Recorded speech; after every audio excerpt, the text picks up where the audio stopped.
Alam mo, hirap na hirap ako pumili ng strand. Ano kaya ang strand ko pumili?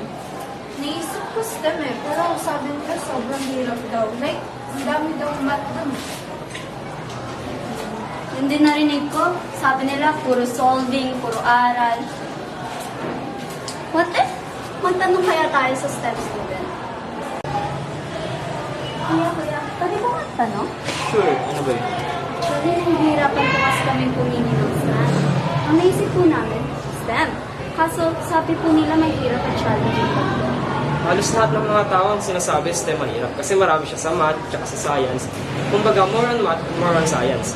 Pero kung interested kayo matuto sa math at science, baka pwede sa inyo yung STEM. Gusto niyo ba ako samahan para ituro ko sa inyo bakit na kailangan ng STEM? Sige po. Tara!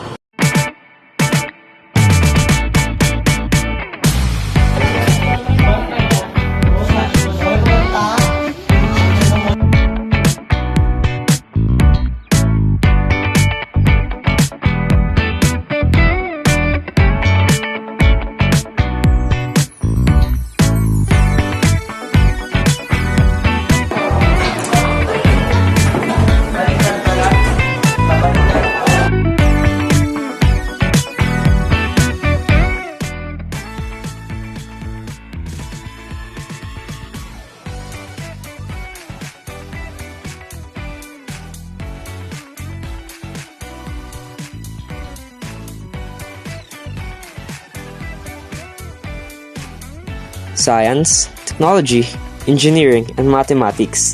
Yan ang STEM. Maraming natatakot kasi sabi nila mahirap daw. Puno ng math at puro puyat. Pero ang totoo, STEM is not about making things hard.